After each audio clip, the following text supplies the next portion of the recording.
Okay, so it's come to the part in the build when we need to start talking about some tires.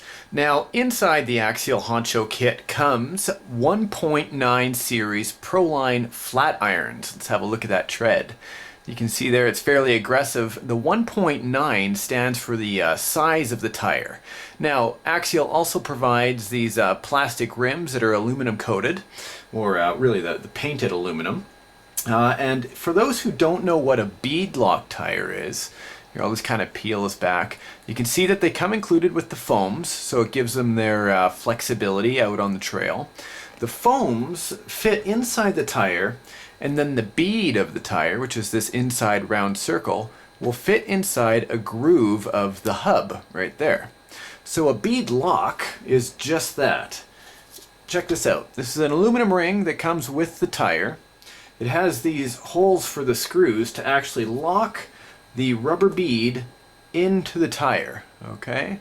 So basically I'd fit it on like that, line it up, and I've actually built the other 4 that come included with the kit just like that. So now you can see when I pull it away that that is not coming out. So under spinning torque, there's no movement of the rubber from the actual tire.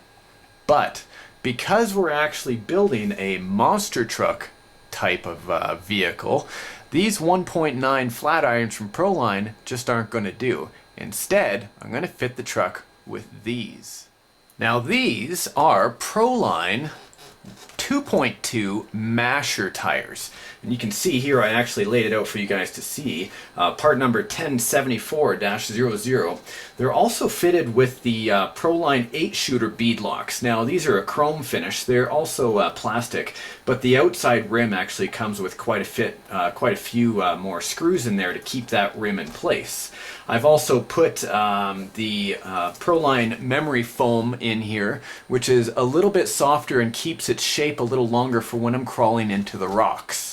Now the foam itself, just in case you guys want to know, 6172. Also what I'm using are a set of Proline tuner weights for inside the rims. Now folks like to use weights to keep the truck from tipping over, or when it's on a steep incline from actually flipping over. And I'll actually pull these out for you here. You can see these type of weights are actually meant to fit around the rims. Okay? Now this size here is a 6-ounce weight. I'll just set these other to the side. And they actually expand with the rubber bands around the rims. Now what I've done is I've put these 6-ounce weights up front, okay? Because when I'm actually crawling or going through the mud, I want the weight to be in the front, not really in the rear, so it doesn't flip over when it's going downhill. In the back, I made sure to put in these 2-ounce weights, okay? The 2-ounce weights work the same way. They're a little bit lighter. As you can hear, they're very tough. They're not plastic at all. And these have gone in the back and they have expanded around the rims as well.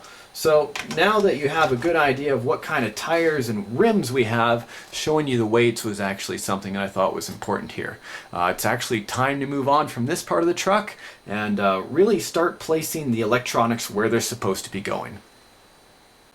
Okay, so for the electronics, really, I'm really going to get into the light system here in a few minutes. But one of the things I wanted to point out was the servo I'm using. This is, I don't know if you guys can see it there, a Traxxas 2075. Now, this is not a Metal Gear servo, but it is waterproof.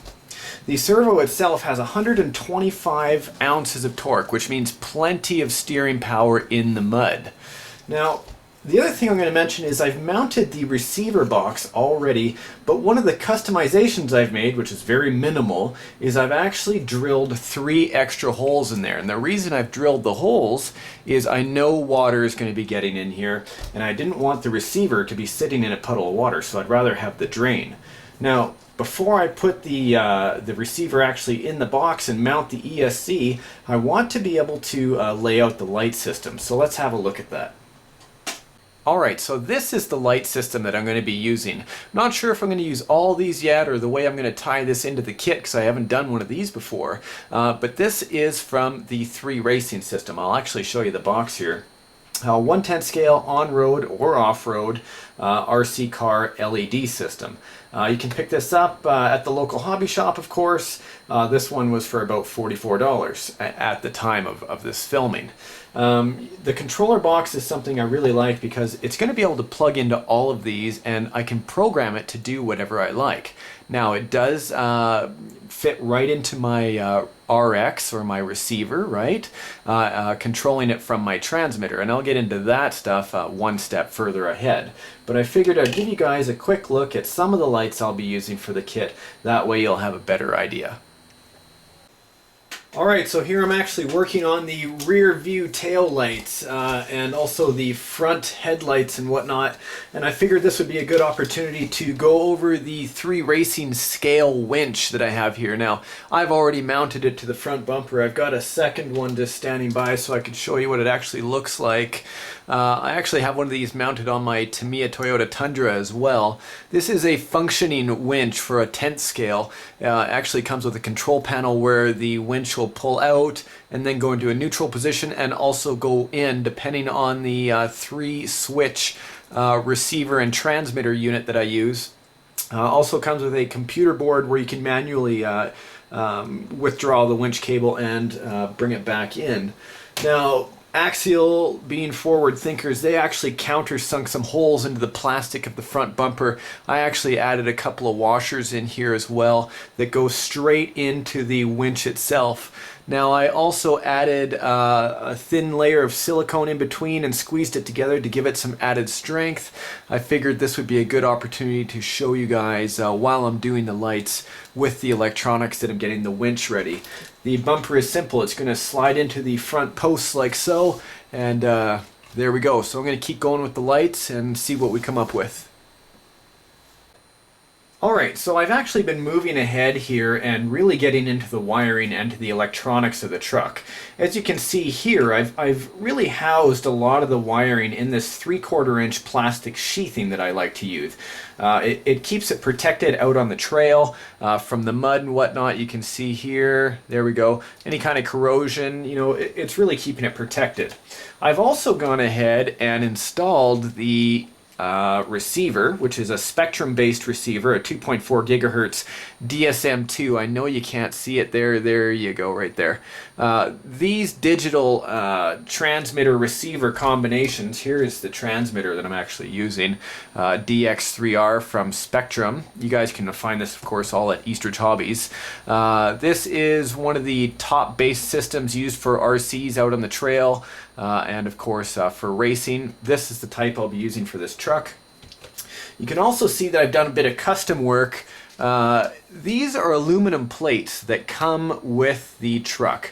You can see they're quite hard here. I've actually gone in with my Dremel tool and the grinder and ground out a piece for the winch to pull through. I've also put in a couple of lights up front, but we'll get into that a little bit later as we start getting out onto the trail.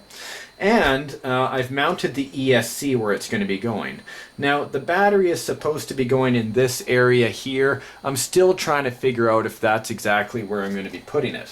Anyway, I'm going to start moving forward here, power up the truck off camera to make sure it's all working. This is the light box that's going to be controlling all the lights. I'm going to construct the Exoskeleton Cage that comes off the back of this truggy, which is a half truck, half buggy. And for those that are just starting out, don't let this wire mess intimidate you. This is actually really simple, and I've made it a little bit more complicated than it had to be, you know, just because of my type of projects. That's the way I go.